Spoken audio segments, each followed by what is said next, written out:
प्रेरणा से मैं 3 साल पहले अपने ही शहर में एक टैक्सी से मिला था। सोचा नहीं था कि प्यार हो जाएगा। तो मैं मार्केट से घर जा रहा था तो एक लड़की हाथ देकर ऑटो रोक रही थी। चेहरे से पता लग रहा था कि उसे कहीं जाने की देर हो रही है। और जिस टैक्सी में मैं बैठा था उसी के सामने अचानक से आगे आकर ऑटो रुकवा दी और हफ्ते हफ्ते बोली, भैया जल्दी से यूनिवर्सिटी चलो। ऑटो वाले अंकल उस तरफ नहीं जा रहे थे। बेटी तुम कोई और ऑटो देख लो। इतना सुनकर लड़की मेरे बगल में बैठ गई और बोली, प्लीज़ अंकल मेरा पेपर छूट जाएगा, मैं पहले से लेट हो गई हूँ, चाहे तो ज़्यादा पैसे ले लेना। और अंकल मना करने लगे, नहीं नहीं बाहर नहीं जा रहा हूँ मैं, मेरी सवारी दूसरी तरफ की है। तो मैंने अंकल से कहा, चलिए यूनिवर्सिटी पहले इन्हें छोड़ दो, बाद में मुझे छोड़ देना, वरना इनका पेपर छूट जाएगा। प्रेरणा ने मेरी तरफ मुस्कुराते हुए देखा और मुझे थैंक यू बोला। उसके बाद टैक्सी वाले भैया अंकल मान गए और यूनिवर्सिटी आते ही प्रेरणा बिना पैसे दिए भागती हुई चली गई। टैक्सी वाले अंकल चिल्लाते हुए अपने पैसे मांगते हैं, लेकिन प्रेरणा कॉलेज के गेट के अंदर घुस जाती है और पैसे देना भूल जाती है। टैक्सी वाले अंकल ज़्यादा पैसे देने वाली थी, ये तो जितने हुए उतने ही नहीं दिए। और फिर मैंने कहा, चलिए मैं दे दूंगा उसके पैसे। और उसके बाद सोचा नहीं था कि अब दोबारा प्रेरणा से मुलाकात होगी, लेकिन हमारी फिर मुलाकात हुई एक शादी में। मैंने खाना खा रहा था, तभी बगल से आवाज़ आई, अरे आप। मैंने देखा तो प्रेरणा थी। और फिर प्रेरणा ने बोला, उस दिन के लिए थैंक यू। और मैं उस ऑटो वाले अंकल को पैसे देना ही भूल गई। जल्दी में मैंने मुस्कुराते हुए जवाब दिया, मैंने दे दिए थे। प्रेरणा ने मुझे दोबारा थैंक यू बोला और कहने लगी, इस वक्त तो मैं पैसे नहीं लेके आई, लेकिन दे दूंगी आपके पैसे।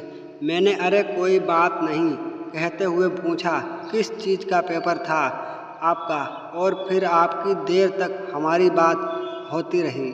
उसके बाद जब प्रेरणा जाने लगी और फिर दोबारा लौट कर आई और कहा, अपना नंबर दे दो, बाद में मिलकर पैसे लौटा दूंगी। और यहीं से हमारी बातें करने की शुरुआत हुई और धीरे धीरे पहले अच्छे दोस्त बने और फिर दोस्ती का प्यार में बदल गई। पता ही नहीं चला और फिर समय निकलता गया और ऐसे 1 साल से ज़्यादा हो गया। और फिर प्रेरणा एक दिन शादी के लिए उसके घर पर वालों ने एक लड़का देखा। प्रेरणा ये सोचकर चुप रही कि देख ही तो रहे हैं, थोड़ी हो जाएगी। लेकिन शादी पक्की हो गई और फिर प्रेरणा परेशान होकर मुझसे मिलने आई।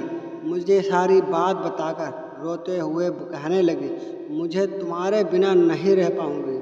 मैंने प्रेरणा को समझाया और हौसला दिया, लेकिन मैं भी अंदर से बहुत डरा हुआ था और खुद को हिम्मत देते हुए अंदर ही अंदर कह रहा था, सब ठीक हो जाएगा प्रेरणा, मेरी ही रहेगी।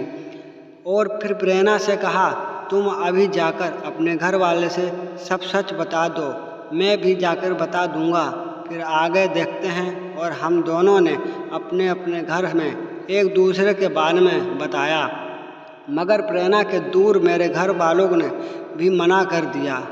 परिवार वाले लव मैरिज के बिल्कुल खिलाफ थे और उन्हें, मेरी मम्मी पापा को यह लगता था कि लव मैरिज ज़्यादा दिनों तक नहीं चलती और डाइवोर्स हो जाता है। लेकिन फिर भी कोशिश की हम दोनों बार बार अपने पेरेंट्स को मनाने के लिए, मगर परिवार वाले नहीं मान रहे थे। फिर मैंने सोचा कि भागकर शादी कर लें, लेकिन प्रेरणा के माता पिता ने प्रेरणा को कसम देकर बांध दिया और फिर उनकी इज्जत को खातिर हमने फैसला किया कि इस जन्म हम दोनों का मिलना नसीब में नहीं है।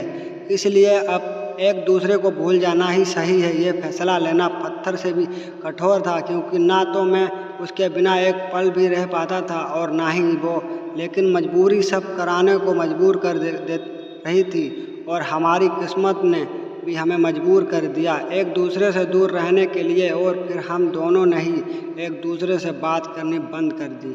अब समझ आती है कि काश हम मिले ही ना होते। दिल कर रहा था उससे बात कर लूँ, मगर मजबूर खुद को तड़पाता रहा और रोता रहा। मुझे आज भी याद है मेरी रातों की नींद उड़ चुकी थी और बहुत रोया था। मैं जानता हूँ मुझसे ज़्यादा प्रेरणा रोई होगी। रेना ने मुझसे बात करने की कोशिश की, लेकिन मैंने उसे मना करते हुए समझाया कि अब एक दूसरे के बिना रहने की आदत डाल लेना ही बेहतर है। रोते रहे लेकिन हमने एक दूसरे से बात नहीं की और कुछ दिनों बाद प्रेरणा की शादी हो गई। हम हमेशा के लिए जुदा हो गए। आज हमें बिछड़ पूरे 3 साल हो गए। उसे देखने का बहुत मन करता है। 3 साल हो से उसे नहीं देखा। कैसी होगी वो, खुश होगी भी या नहीं होगी, मुझे कुछ नहीं पता। आज भी मैं उसे उतना ही प्यार करता हूँ और वो मुझे करती होगी। लव यू प्रेरणा। कितना प्यार, दर्द भरी कहानी। ऐसी ही अगर आपको सुनना है तो कमेंट बॉक्स में ज़रूर बताएं और चैनल को सब्सक्राइब कर लीजिए। जब भी कोई भी हम ऐसी कहानी लाएंगे तो आपके पास सबसे पहले नोटिफिकेशन पहुंच जाएगा। तो आपको अगर अच्छी लगी है तो लाइक भी कर दीजिए और अपने दोस्तों को पास शेयर कर दीजिए।